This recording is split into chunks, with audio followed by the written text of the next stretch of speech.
Hello, y'all. Welcome back to Good Game Reviews. Man, I gotta be honest. This is probably like my third take doing this. Usually, I can just knock these things out of the way, but I mean, I'm trying to be Mr. Professional out here, like whatever. But oh man, that game. You really can't say enough. You can't say enough. I mean, the way he just overcomes adversity. Not just Tom Brady, but the team itself. Like they just find a way. It's that simple. They just find a way to win games. But um, let's just get into the reviews. First, starting with the offense, Tom Brady. Once again, he did his thing. He had his mistakes here and there, especially with that pick in the end zone, which could have been completely avoided. I would have thought that they would have tried like a little handoff to James Devlin. Considering how close they were and how much he's been enforcing his will on that defensive line, I thought he had enough power to just plunge it in there, and they could have got the score. It could have easily been 14-0 real quick. And who knows, maybe they could have closed out the second half 21-0 and had the Chiefs in an even bigger hole. But, it didn't happen like that. So, whatever. But, yeah, he had that pick. That was pretty much his fault. The other pick, not necessarily his fault because Julian Edelman, he had a chance to grab it, bounce off his hands. I think he was trying to be aware of who was coming at him before he brought the ball in, which I thought was a little weird because usually Edelman, he's one of those guys where he doesn't care if he's about to get hit. He's more focused on making that catch than anything. So he doesn't think about trying to run as soon as he doesn't think about trying to run before he catches it, and he doesn't think about getting hit before he catches it. Like as soon if he gets a chance to catch it, he's going up and he's making that catch. But on that particular play, he just didn't. He was thinking, oh, I'm about to get lit up, so let me, check her, and then he ends up bouncing off his hands and ends up getting intercepted anyway. After like the whole did it touch his hands on the muff punt thing, he ends up getting a lucky break. The ball bounces like probably like an inch or so away from his thumb and goes like right past his arm, so so the ball doesn't touch any of his body, and they get a lucky break on that, and then he just goes and gives up a play like that and pretty much puts the Chiefs in perfect position to put up more points. So, I knew he was probably kicking himself after that, but it seemed like after that he just kind of cleaned that up. He was he had 7 receptions. He got 96 yards, averaged like 13 yards per drive. Yards per catch.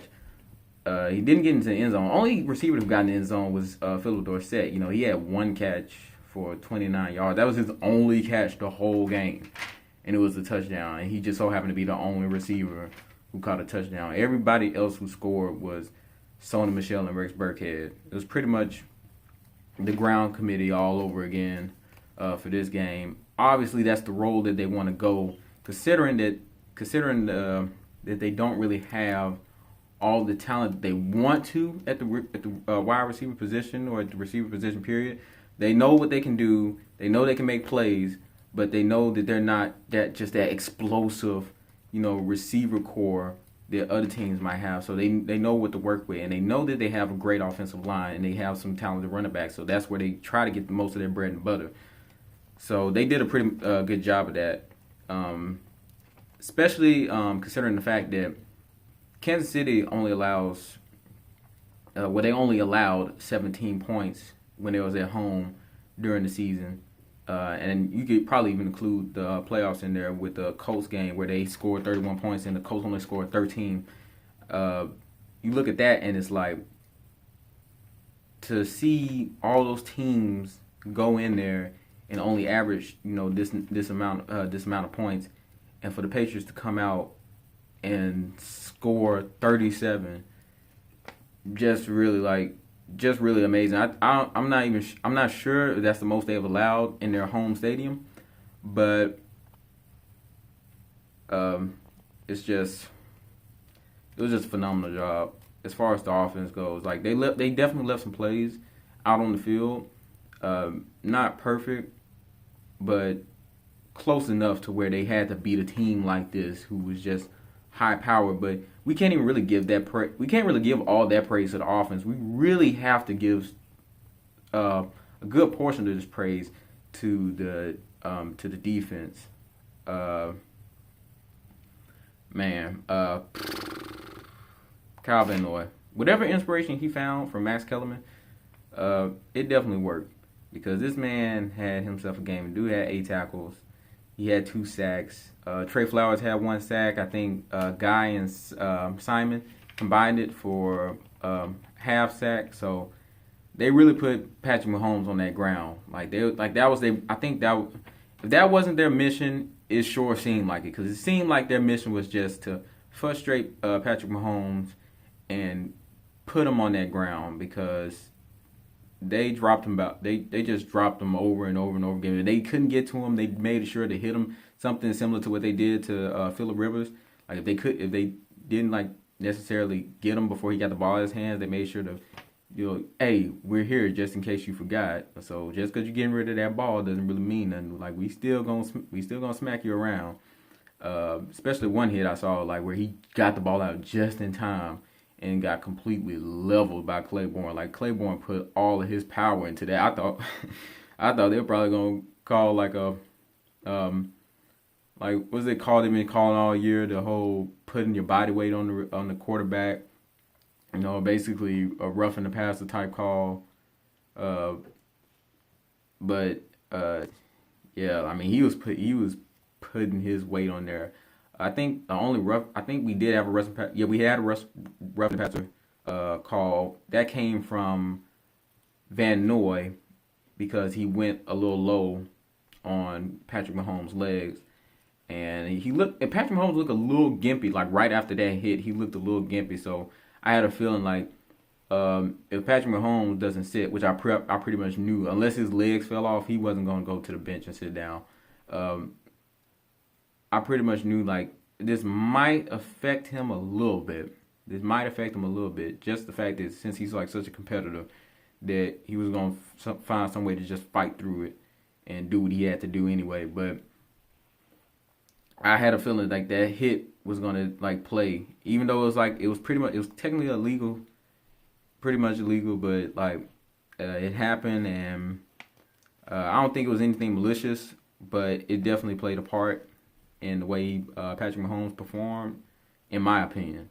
Because I mean, you don't just take a hit like that and get up all limpy like that and that it don't mean nothing. It's just a good limp. That hurt. It looked like it hurt. A lot of them hits looked like it hurt. He was just getting just smacked around all game. They was gonna make it their mission that, all right, we're gonna throw you around and toss you around like a rag doll. I mean, no matter whether you get that ball out or not, we're gonna make sure we put hands on you, which I thought was a excellent game plan. I mean, they pretty much played the same type of defense that I thought they were gonna play. They played, the man and the blitz and all of that. And at one time, they even had a zero blitz and caught him off guard on that. But that's one of the guys. I mean, that's just something that you would have to do against Patrick Mahomes. You can't go in there with the Chargers game plan and try to play zone and stuff like that. No, you're just gonna get manhandled the whole game by him. So I mean, they pretty much played what they had to play. And looking at the first half, kind of something similar to the first meeting that they had in Week 6. They pretty much took control of that first half. Keeping scoring their points, but at the same time keeping them from putting up things on the scoreboard. Only this time, instead of allowing them to get field goals, they just completely shut them out, and it was pretty much a really good job. Without if they would have had 21 before they went to the half, I think that probably would have took a lot of air out of the Kansas City Chiefs, but not likely because like I said, Patrick Mahomes is a competitor, so he probably would have found somewhere deep inside him to try to put his team back up on there, and I mean, that's pretty much all you can really say uh, about that. But as far as like the first half goes, the defense did an excellent job. But it's just the second half. Like you gotta keep that same intensity. I've been saying this all season, and the fact that they managed to get away with this once again against this high scoring offense. I mean, it proves that that the Patriots have as much fight in them as any team in the league this season. Um, but you still got to do better on the second half because, like, I mean, you're going to the Super Bowl now. One wrong play in the second half and it's over. You know, I mean, this is one and done pretty much. It's one and done. There's no 7 games. There's none of that. It's one game. Winner takes all. That's it. As far as special teams, I would like to say they did an all right job to me. They allowed some returns that I didn't really like.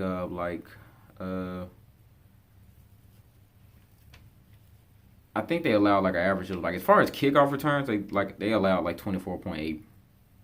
So yes, Smith I mean, he did what he had to do, even though he only like got about 4 times. You know, he got 99 yards off of that, and averaging all that. At least they didn't let him score a touchdown or let him get all the way to the 3 on a kickoff return. So they at least cleaned that ugly mess up.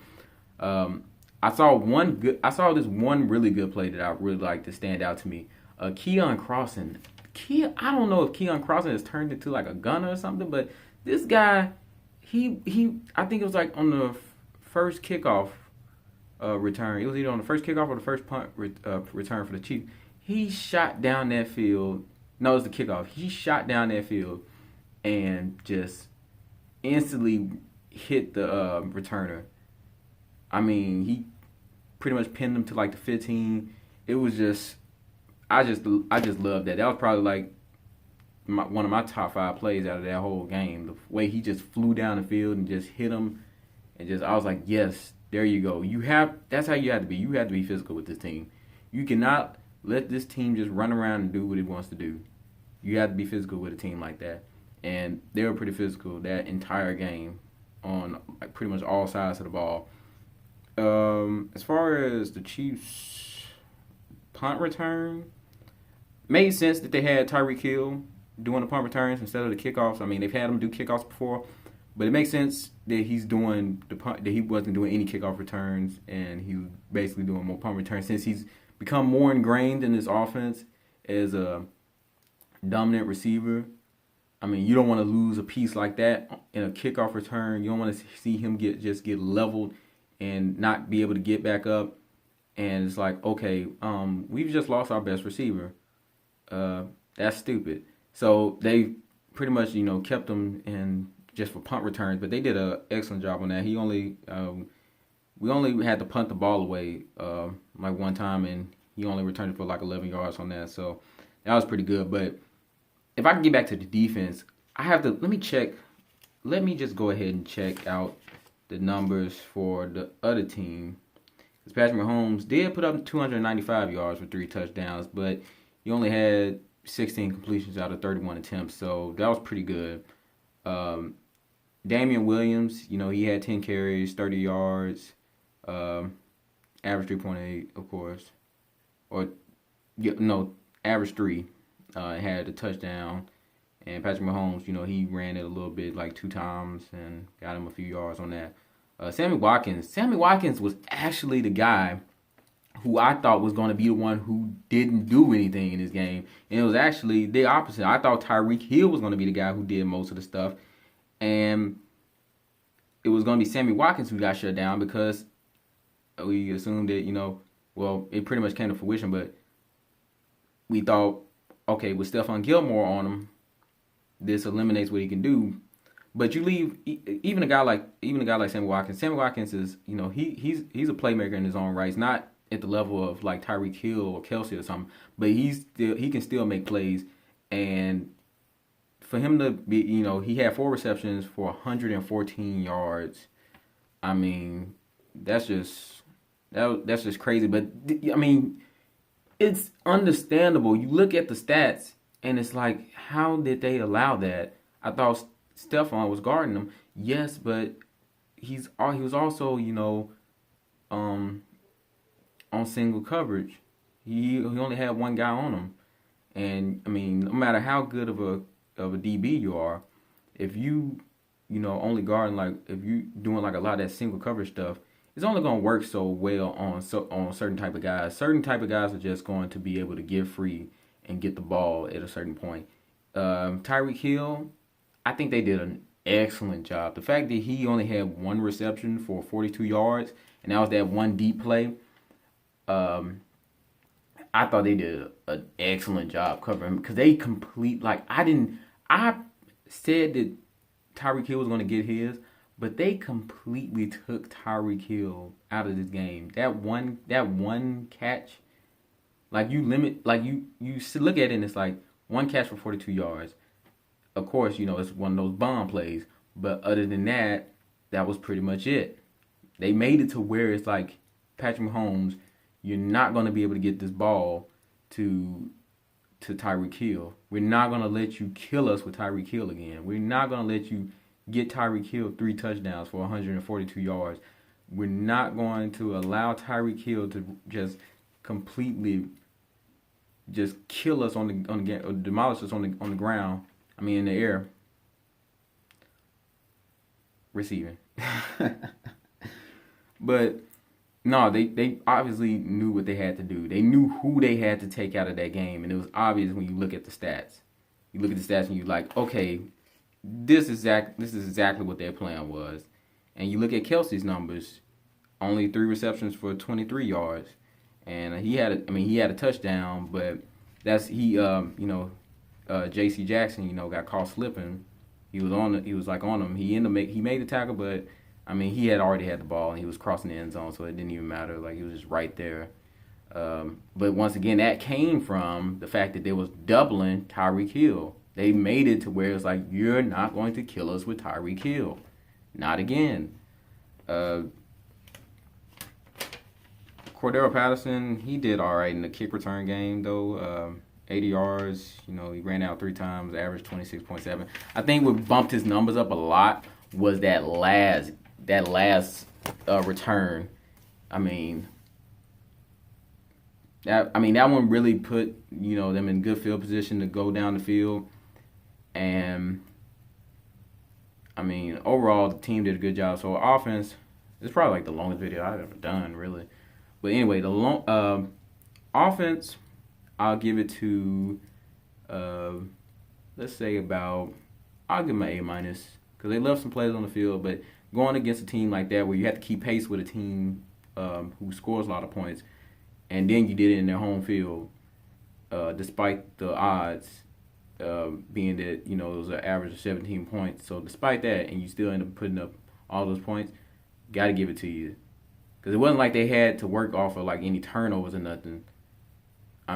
They just had to move the ball down the field, and they did a great job of that. Excuse me. The defense, I will give the defense, I'll give them a B+. I know it's great and it just seems so stupid, but it makes a little bit of sense. You think about it, you base it off the first half. I've said this before. You get an 8, but you base it off the second half, and it's just, it doesn't look good. But considering the opponent, that's the only reason why I don't really drop them any lower, because they did give up 31 points. But considering where they are, and considering who their opponent was, considering that this was the number 1 offensive team in the league, you got to tip your hat off to them. Special teams, I just give you a B.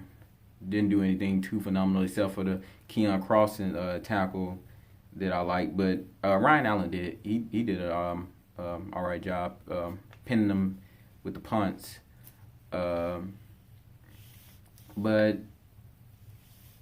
Gostkowski, he only all he had to do was make his PATs, and that was pretty much it. You know, he only had one field goal that he had to make, and he made that. It was a pretty easy field goal, so wasn't anything like too dramatic or nothing. But he made it. He made his PATs where he needed, and that's where, I took my cap off to him, because they really are important.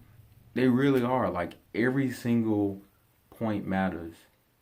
Every single point matters. Like, if you have a chance to get a PAT, even though it's just adding 1 point after a touchdown, those matter. I mean, think about it. Really think about it. You look at the Miami game. Patriots lost by 1 point because of miracle. Now, if they would have had that 1 point from that PAT, then you're talking about that's a tie game. And then it goes into overtime, and you don't really know what happens in overtime. Maybe the Pats find a way to win it. So, I mean, at the end of the day, it doesn't really matter, because this isn't about that. This is about this game, and Stephen Gostkowski did what he had to do for this game, and the overall team did what they had to do for this game, and they came out with the dub. So, now, AFC Championships is over. The championship round itself is over. NFC, they've already decided it's the Rams. So now that everything is decided, it will be Patriots versus the Rams in Atlanta. This should obviously be a good game. The storyline is going to be pretty much, I mean, whatever you could think of. Think about it. It's Tom Brady going up against the Rams, and possibly, I mean, I'm not going to say anything like, who knows? Maybe he does want to ride off in the sunset after this one. If he wins this one, maybe he rides off in the sunset, and just imagine it. He rides off in the sunset after beating the team that he had to beat his first time to get his first Super Bowl. I mean, it's just, I mean, what more could you really ask for? But that is all until Super Bowl time. I know it's going to be you're going to have to wait 2 weeks. And in that 2 weeks, you're just going to see a whole bunch of stories on the Super Bowl. And unless anything really interesting happens, I'm probably not going to drop any videos before then. So once that game is over, I'll drop a video, depending on whether I can or not, because, I'm going to make an event of this. Yeah, but let's hope that Brady can get his 6. And, just, I don't know. I'm still just on this natural high. Just what an amazing game, really. But I'll see you come Sunday. I'm out.